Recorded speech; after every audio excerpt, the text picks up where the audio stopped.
Dücker, was ist denn jetzt los? Oh Mann.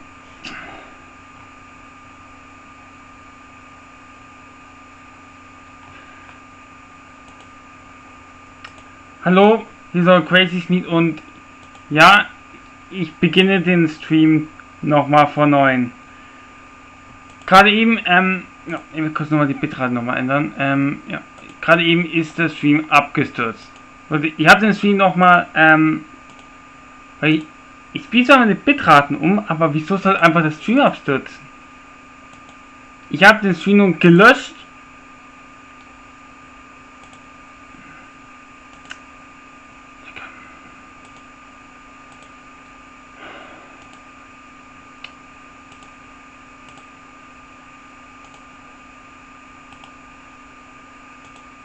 Auf jeden Fall, wir schauen das Ganze nochmal an. Ohne Witz. Wir gehen wieder hier. Sorry, ich muss wieder von ganz von vorne anfangen. Ich kann nichts ändern. Weil dafür auch YouTube nochmal neu. Leute, das Problem lag nicht an mir, sondern am Stream.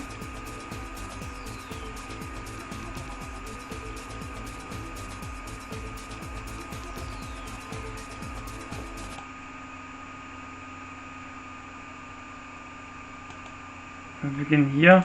Hier beginne ich. So, wir wissen, ob das läuft. Nur so.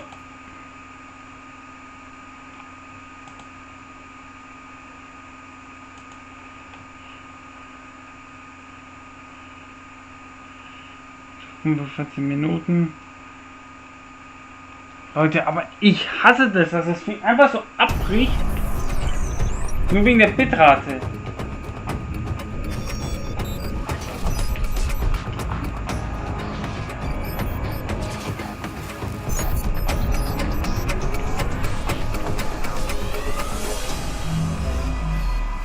Aus. Ich puzzle zwar mit den Bitraten rum, dass das Stream auch wieder funktioniert.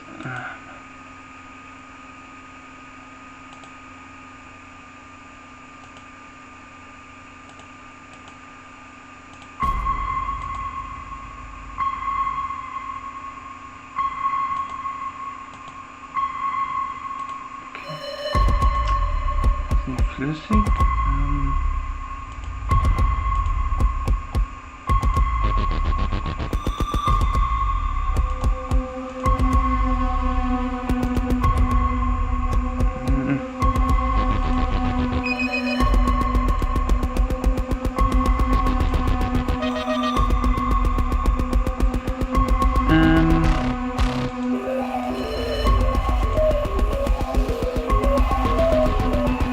So, mal schauen.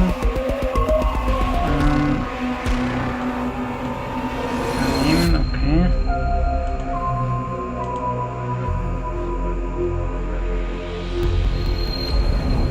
Quantum Error, der weiß ich ja schon.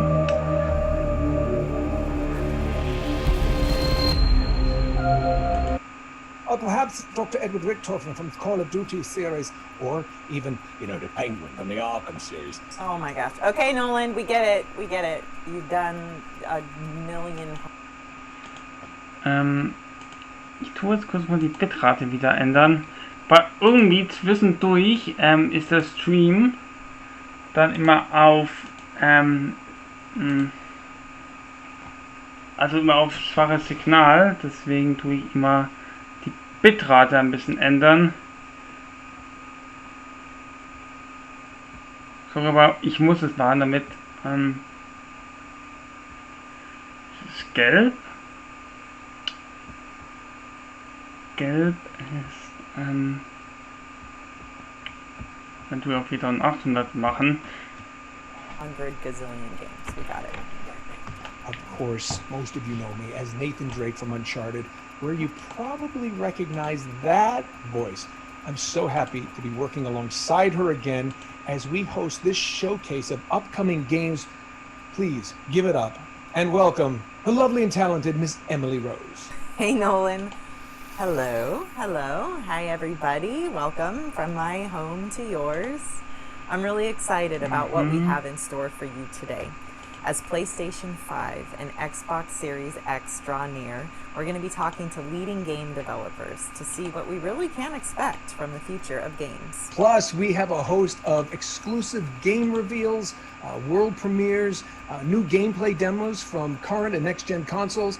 And some of these are so secret, even I haven't been told about them yet. Wait, they didn't tell you about them? What, they told you? No, like they really didn't tell you about them? People are playing favorites. Because I mean, I have the whole list right in front of me, right there. Whatever. Send them to me. And let's get into the good stuff. Okay, so the next title is from Red Thread Games. They're this little indie studio in Norway. I love Norway. You might know them from their Choice and Consequence Jetzt ist die ganz komplette Stream da. Vorher bloß 14 Minuten. For the world exclusive premiere of their new project. Bevor ich das mache, ich hole noch ein bisschen die Bitrate ein bisschen runter. Da auf 4900. So, was ist das nun? Okay, jetzt sind wir auf grün. Das ist flüssig. World Premiere.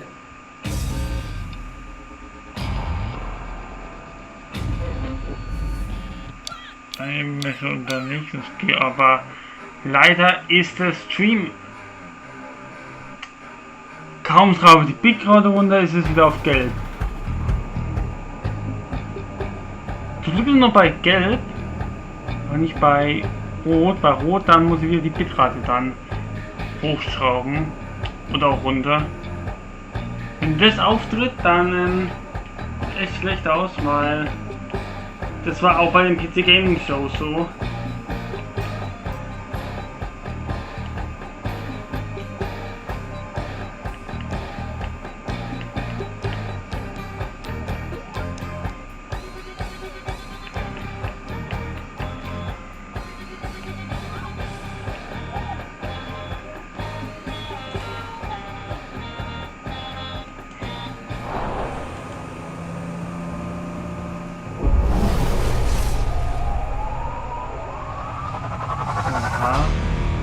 Jo, genau.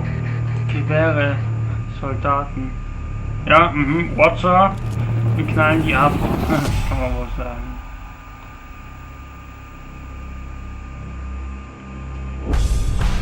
Again. About Francis, the World Trip Music Company, Robot Ghost, Signal, Justice. So, was ist denn? And the power of words. Thirstborn, coming to PC and console today.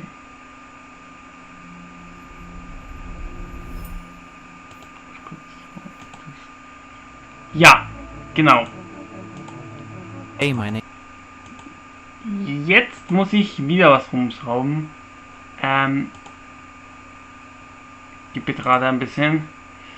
Jetzt tue ich die auf 4950. So. Was bewirkt es? Nichts. Das nicht über.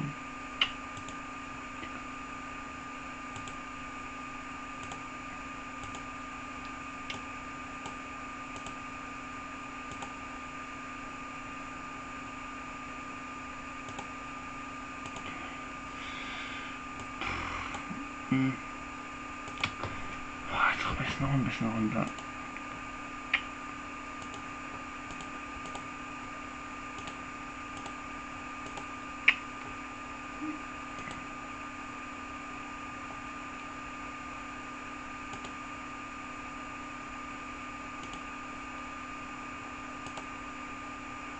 Was ich machen muss, einfach den Stream erstmal wieder auf normal kriegen. Äh,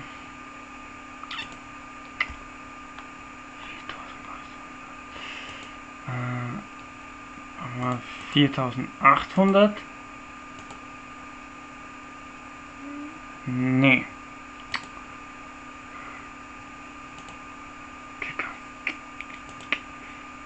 Die Bitrate killt mich gerade total.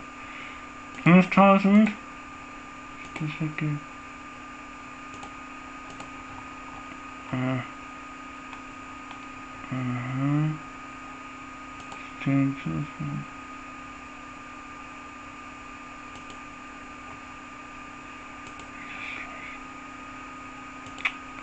Kicker.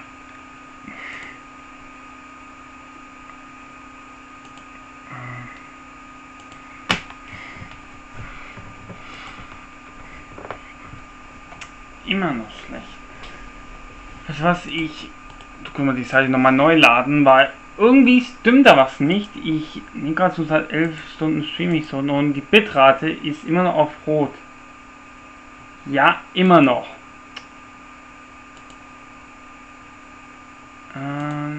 Ausgabe. Hier die 5000. Grün. Gut, dann können wir weitermachen. My name is Ragnar Tornquist. I'm creative director at RATCHET Games, and we're working on a game called Dustborn. 5000 funktioniert wieder. Wundern lieber nicht zwischen jedes Mal immer zu meinem Stream schauen muss, weil ich muss schauen, ob das Stream-Zustand gut ist. It's a game about hope, friendship, love, robots, and the power of words. So in this footage, you're watching our main character, Pax, explore a small commune in the Pacific Northwest. She's come here with her crew to recruit her sister, but it turns out her sister's not interested in joining the crew. So your job is to convince her and deal with the consequences of what happens next.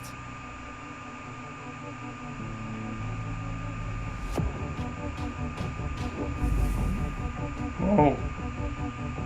Dustborn's coming to PC and next generation consoles in 2021. Okay, und jetzt ist die Bitrate wieder ein bisschen weg. Muss ich wieder rumspielen.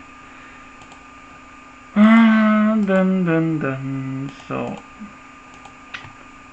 Sagt es nun der Stream? 4900.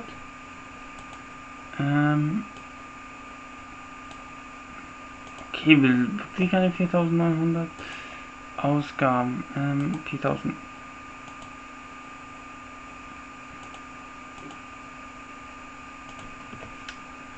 Ist immer eine Bitrate, wo ich mal schrauben muss. Weil ich hasse das, wenn schlechte Videosignal dann meinen Stream dann auseinander nimmt. Weil wieder mit der PC Game Show, der hat außen auseinandergenommen. Digga, muss irgendwie...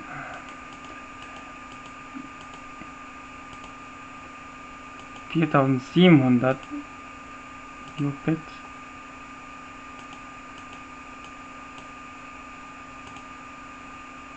Immer noch nichts. Boah, das ist so...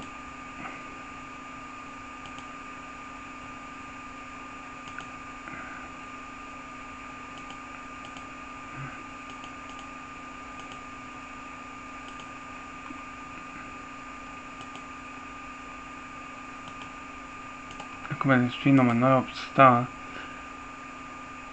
Okay, der Stream ist jetzt ein bisschen weiter, aber ich reacte das ja. Aber trotzdem, ich muss jetzt immer schauen, durch wie es irgendwie an mir so eine Bitrate. Das ist das Problem. Mal 5050. Ist das was?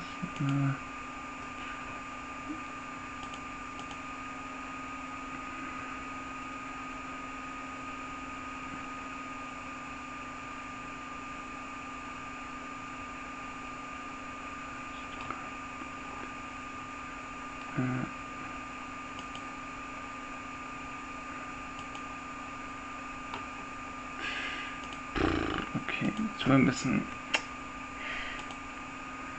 Jetzt ist es auf gelb. Gut, das noch dazu. 5100. Jetzt ist es auf gelb. So.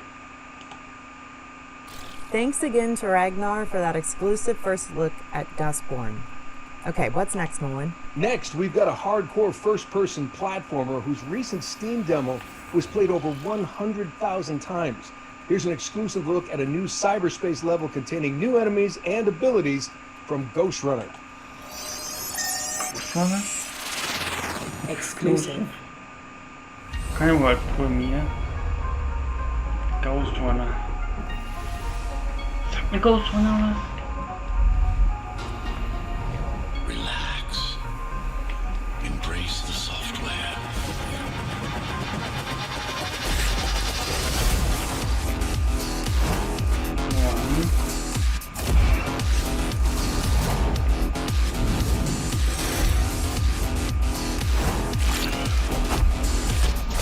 Speed and mobility are your greatest assets in battle.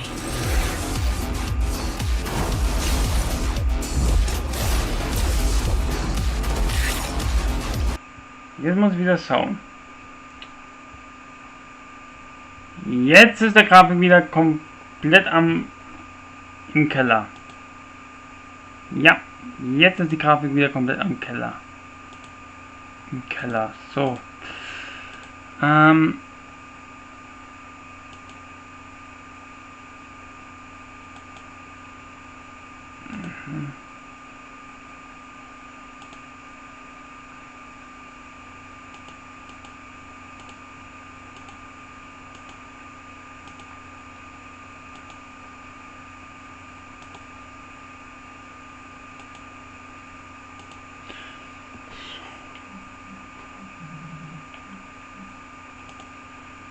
So mal 5000. Nee, dann mache ich auf 5000.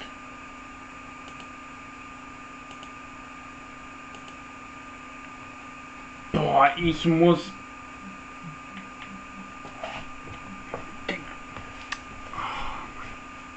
Es ist 23:36. So, einmal wollte ich. Nee, die Setzung durch, aber wenn der Stream immer dieses schwache, was ist denn jetzt sonst?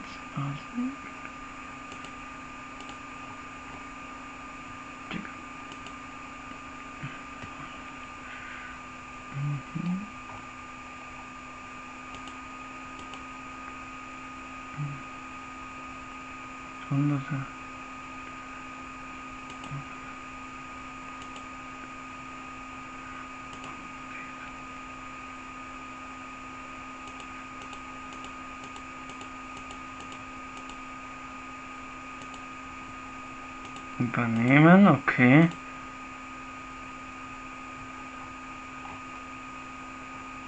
Gut. Jetzt kann ich.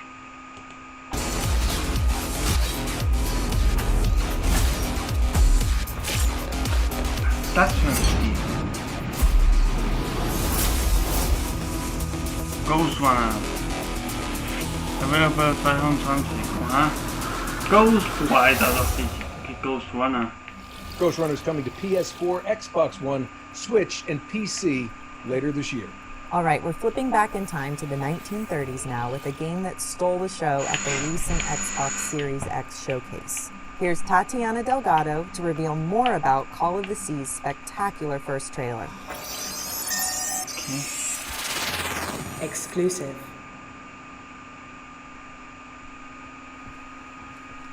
Oh, Harry, Nicht. what have you done? Dabei. Hello, I'm Tatiana Delgado from Out of the Blue Games, working on Call of the Sea. You might have seen our reveal trailer during the recent Xbox Series X event, but we wanted to take the opportunity to walk you through it and tell you a bit more about the game. How strange that your trail ends here. Call of the Sea is a first-person adventure puzzle game set in the 1930s that takes place in the far reaches of the South Pacific. You take the role of Nora, a woman who has crossed an ocean in search of her husband's missing expedition. Okay. At Out of the Blue, we love telling stories and designing puzzles. That is why we wanted to create a game that had a strong presence of both. And also, Jetzt ist es wieder am Keller.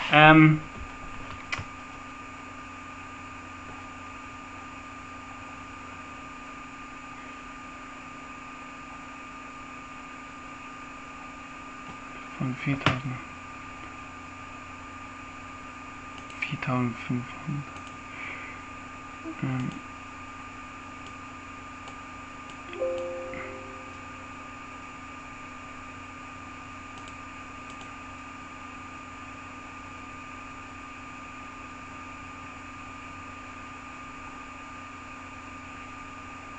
Ja, ist schnell genug.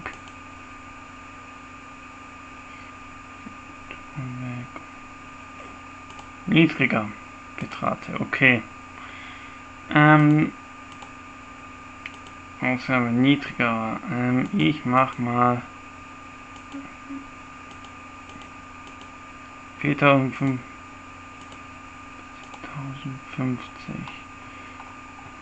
Und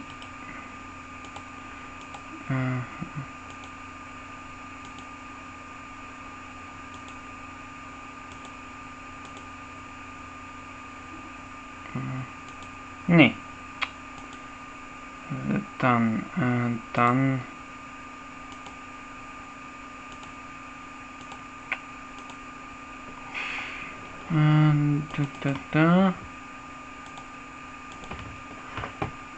Glück gibt es das, ja.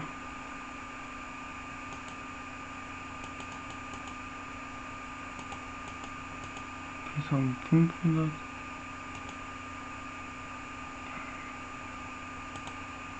Das Stream läuft noch, okay. So,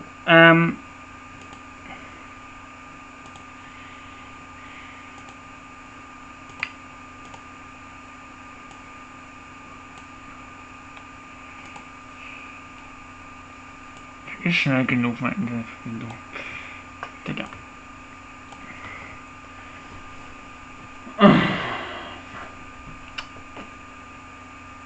Gut. Dann los. We always approach our games with the player's emotions in mind. That being said, although Call of the Sea is a puzzle game, I would say that it is the narrative that drives the game. Therefore, puzzles serve the narrative and make the story advance as a reward when solving them. Some of the puzzles we have to do with the expedition itself, using the real-world technology of the era. Das Spiel haben wir In doch schon others, gesehen. you will try to decipher what the ancient runes were for. And going back to the story, we have the good fortune of having actress By Out of the Blue and will launch on Xbox One, Xbox Series X, and Windows platforms. Our next game features none other than Sherlock Holmes, but this time he's a youthful, more arrogant version of the famous detective. Here's the producer and community manager from Frogwares to tell us more about the game's setting and how they plan to create a truly open-world detective game. Exclusive. Hi everyone, my name is Sergey Ganisyan and I'm the producer and community manager at Frogwares. We are an 80 people strong independent studio from Kyiv, Ukraine. You may know us for our detective games such as the Sherlock Holmes adventures as well as the recent The Sinking City. We are working on our new game, Sherlock Holmes Chapter 1. According to our story, Sherlock grew up before moving to England and to where he comes back, now as an outsider, to investigate the mysterious death of his mother, the death that scarred his childhood. Sherlock Holmes Chapter 1 is an open-world detective game with minimum hand-holding. In this game, we are introducing the concept of global investigation gameplay that is heavily based on the feedback that we received from the players on our previous games. We build it on bringing in numerous detective features and mechanics that not only synergize with one another, but also allow you to interact with the world around you. For example, you can now decide to involve random people on the streets in your investigation, ask them for directions, or question those citizens who you think match your suspect profile. And if you doubt they would even talk to some foreigner like you can for instance find the right disguise, say a police uniform to loosen their tone. It's up to you to discover that synergy and use it at the right time, because as I mentioned, there is minimum hand-holding in the game. Of course, making the right deductions and tracking down criminals is another exciting part of a detective's job. We are aiming to give the player the chance to miss a piece of evidence, pursue the wrong lead, and eventually let a killer walk free. Those who played our Sherlock Holmes Crimes and Punishments will know what I'm talking about. Jetzt ist die Bitrate wieder weg.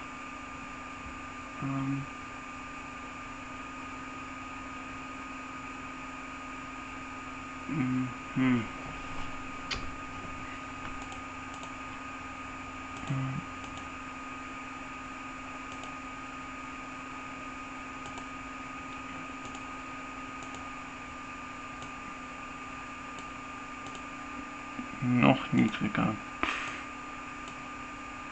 Soll es auf 4000 Bitrate gehen oder was?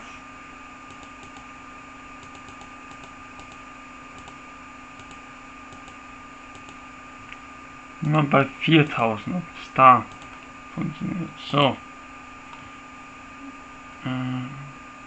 No.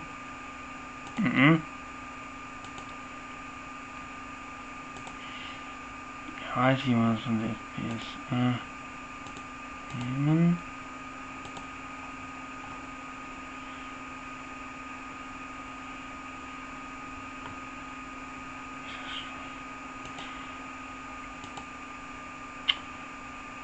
Dann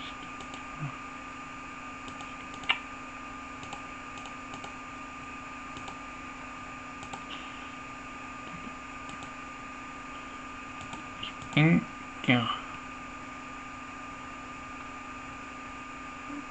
1 Stunde und 14 Sekunden.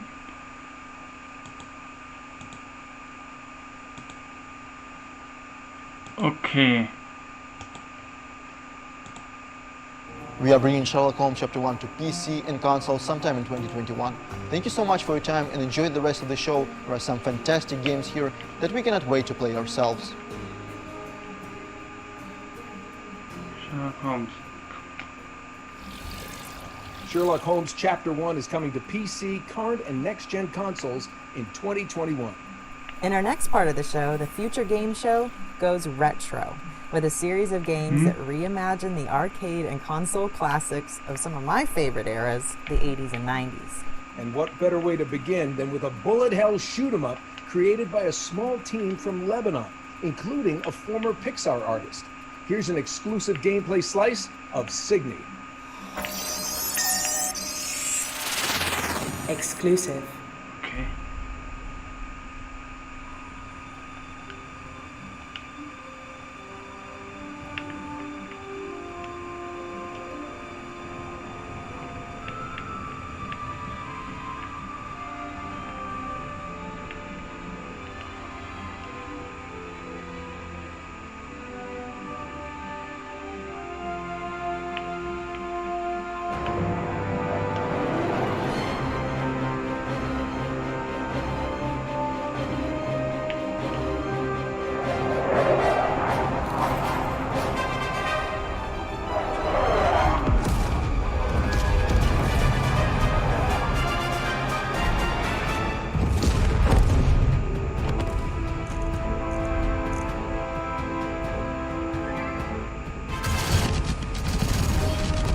Oh!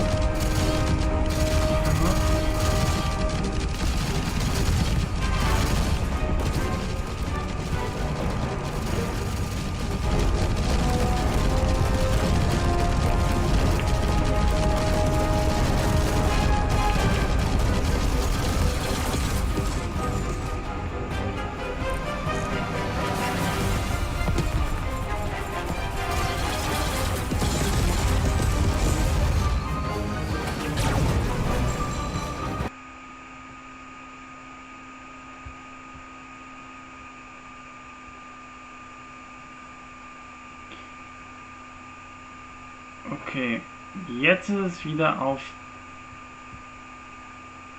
schwach. So, jetzt muss ich wieder die Bitrate ein bisschen umstellen. Die Bitrate habe ich gerade gehabt.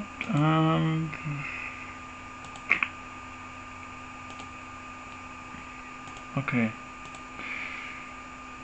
Nee. Jetzt muss ich ein bisschen höher machen, auf 4000. Da.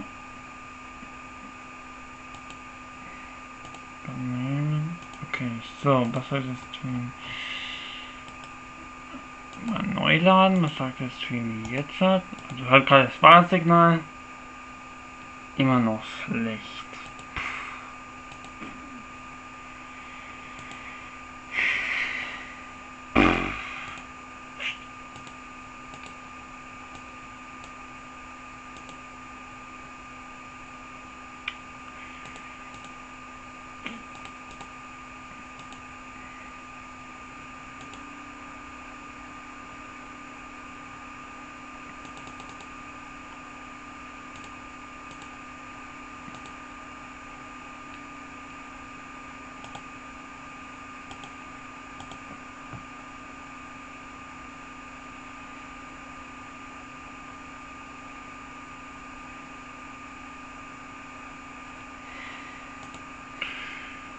Bin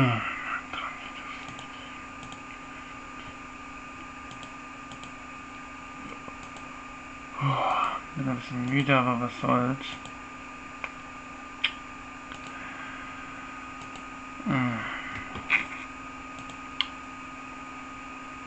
Wir werden das gerade noch. Also, gerade stoppt gerade das Ganze. Heute im Einzug, aber leider muss ich sagen, wegen dem Streamzustand.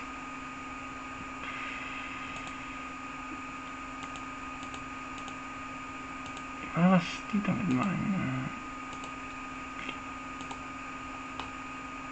Immer noch schlecht. Neu starten. Okay.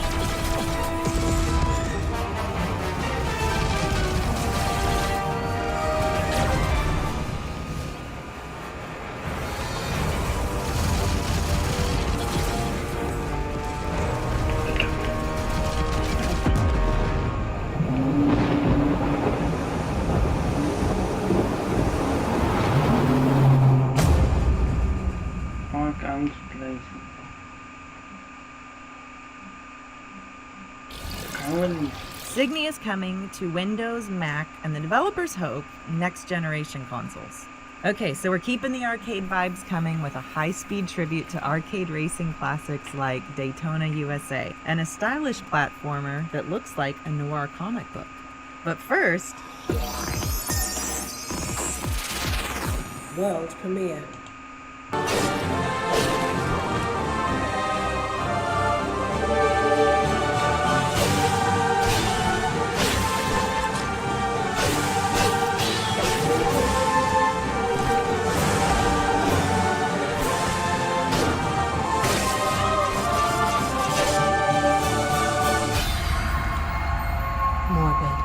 The Seven Acolytes. Magritheus bless you, Striver.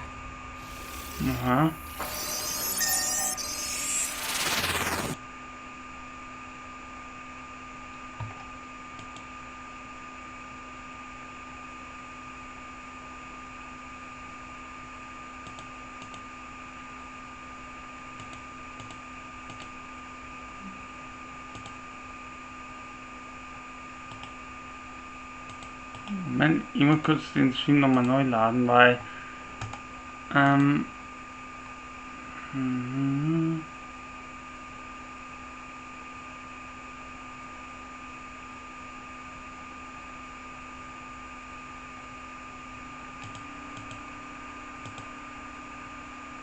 combining skills and playing with time.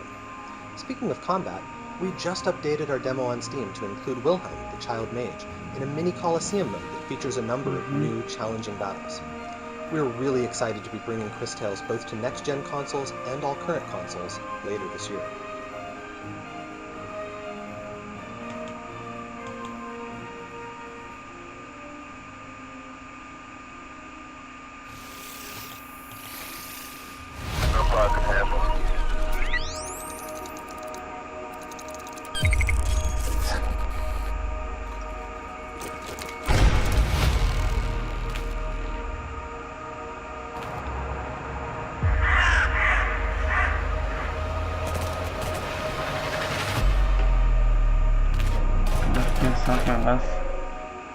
I fix computers. Spurlos vor. I'm from Mythical.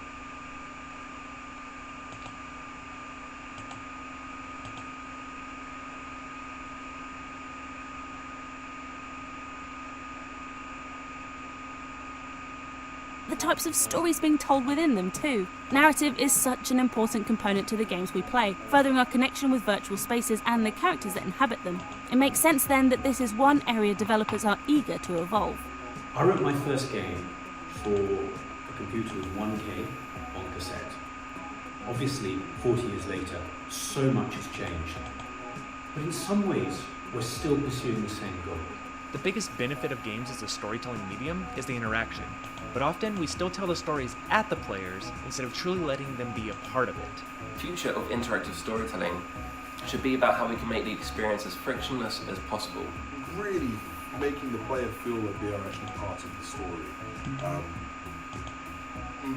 Tailored experiences that they can do not only by themselves but also with friends at home or online. Fortnite. I'm also hoping to see storytelling explore more collaborative efforts, telling stories to larger groups of players at once without telling each of them that only they are the chosen one. When we start thinking to ourselves, is traversal what should be at the heart of every storytelling experience in AAA? Can we make it more about the internal conflicts rather than those external conflicts of running, jumping, and shooting? Movies never have to cut away to load the next scene or more assets. If there's a cut to black, it's only because the director wanted that cut in that exact moment. So. And storytelling goes well beyond just the Da words war being ich so said. eine Weile und It's dann the kommt der audio, the komplette camera Stream. shot, the effects, the location. Ich wundere mich And gerade, with characters in the warum world looking more real than ever, ich less das downtime due to dahin loading, machen and more kann. feedback from our controllers, we'll hopefully see larger or more immersive scenes that won't need to let up just because the hardware requires it. Audio. A new generation of hardware means we are about to encounter a new frontier for graphical fidelity and visual effects. That's a given. But what about game audio? Sony and Microsoft are putting more emphasis than ever before on audio, and in the way that sound can draw us in game worlds like never before, could our sense of immersion in virtual spaces be about to change entirely? The next generation, audio will definitely be recorded and expressed in a much bigger sense. We're already starting to see hints of it already. Technologies such as ambisonics and ambisonics are being rediscovered, and people are starting to think in different ways of how we could even push the boundaries even further. So one of the things that's so exciting about the next gen audio is that it's promising just a whole new level of immersion. Obviously the PS5 3D audio is kind of the most outspoken example of this. And so with that new immersion, hopefully is going to come whole new levels of player engagement. There's something that's very special about sound and music is that it really gets to, it accesses the core of who we are, and the fact that we have 3D audio will enhance that in a much grander sense.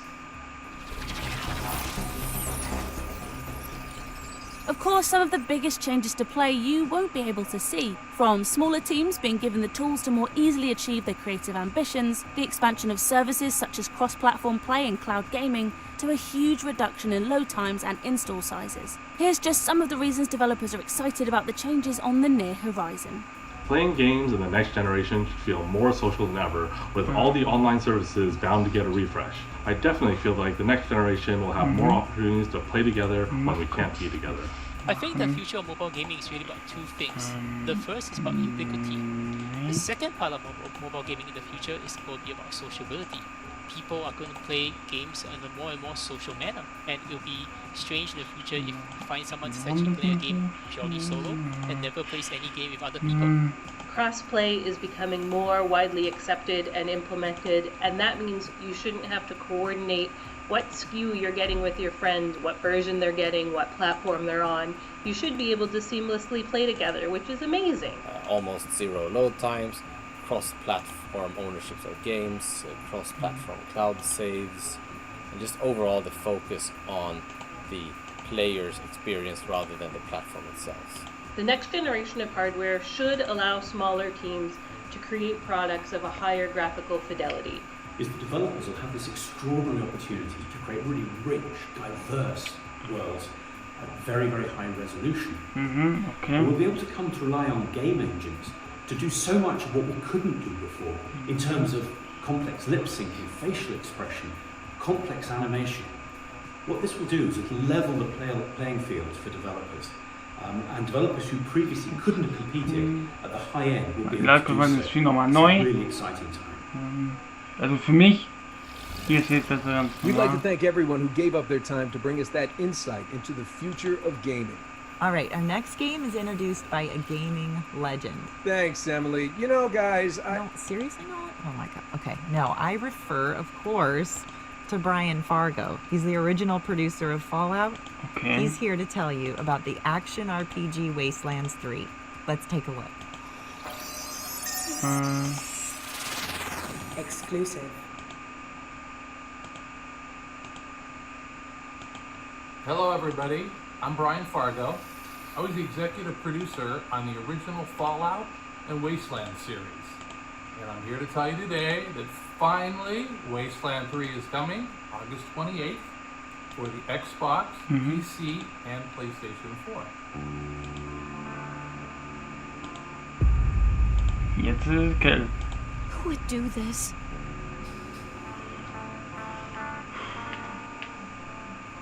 Who would murder families and children? Das lasse ich hier oben.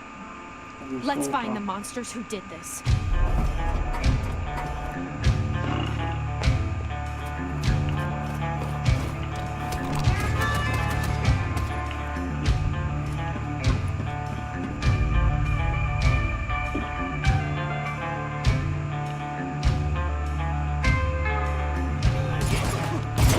Drop your guns and she doesn't die. Got it?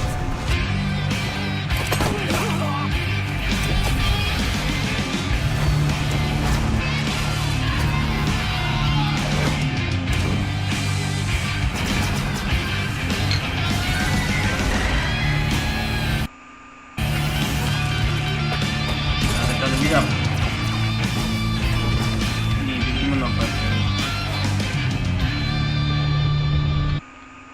Wasteland 3, confirmed. Wasteland habe ich noch nie gespielt. The end has just begun. Wastelands 3 is coming to Xbox One, PS4, Windows, Mac, and Linux on August 28th, 2020. Question. If clowns are a 10 on the scale-o-meter? And what? My dying is like a 4? Yeah, we've been over this. Look, if clowns are like high, then our next game needs a new scoring system. Check out this new gameplay from survival horror Remothered, Broken Porcelain. Exclusive. Rated M for mature. Please come in, Miss Reed. Come in. Good evening, Mr. Ashman. Do you remember me? Only between old friends. I'm Jennifer, by the way. Here's claim to have spotted a Lindsay? But call me Lynn.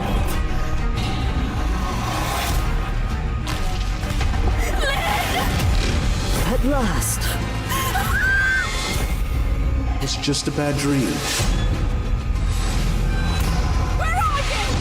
Show yourself! What the What have you done to her? Oh. Nein.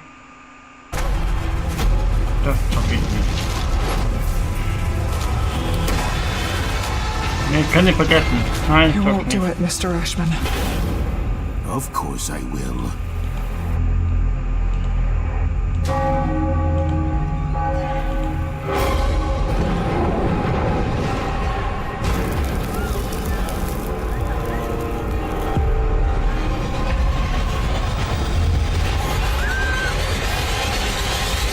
Ja, schreien nur. 25. August kommt es. Auch für die Switch. Remote.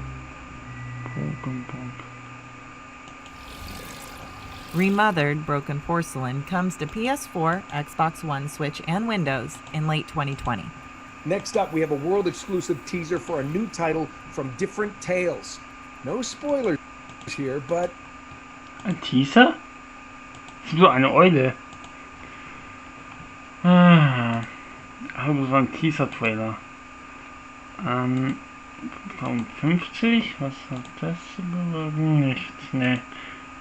Ich muss wieder runtergehen. Irgendwie gefällt mir es nicht, wenn ich dann immer wieder da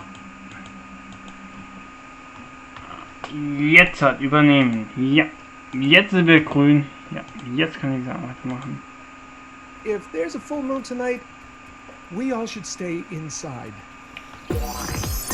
Ein Teaser? Hast du gesagt Teaser? Premiere. Eine Eule. Ist die Eule das Teaser? Oder was? Hä? Da, das Monster auf gerade. Werewolf, der Apocalypse. Heart of the Forest. Full game reveal in Juli. Oh man, we can't wait to see more from this team in the coming months. So the Future Games Show has taken a closer look at the games of tomorrow, but big changes are happening to the way we play right now. Features such as cross-progression and cross-play allow us to... Cross-play? It sounds like you that time you tried to play Crash Bandicoot. As I was saying, new features like crossplay let PS4 Crash owners Bandicoot? connect with That's Xbox, Crash Switch, Bandicoot and gesagt? PC owners in their favorite shooters. And we caught up with developers Hi-Rez about how these features work in their current and upcoming games. Full game reveal in Juli. Crossplay lets you play games with your friends, regardless of which platform they own. And it's grown in popularity thanks to titles such as Fortnite and Call of Duty Warzone. Developers Hi-Rez Studios are trailblazers in this field, but the industry as a whole has been slower to embrace the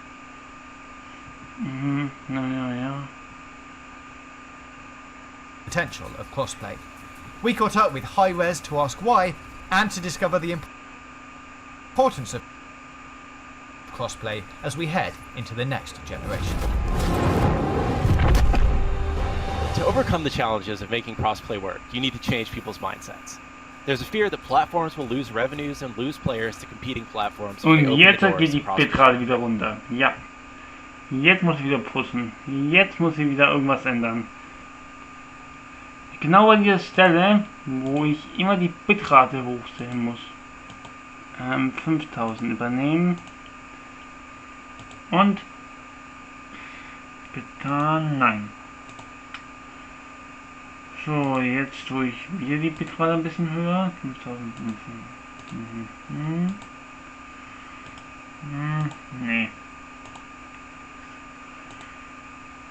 Ich muss immer diese Bitrate hochstellen. Das. Dann übernehmen. Ne, hat sie immer nichts. Da. Nee. 200? Nee.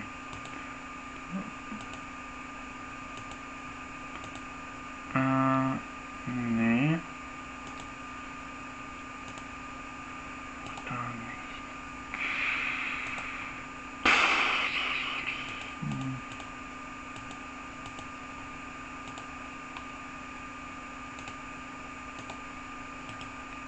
Haben gleich die 50 Minuten erreicht.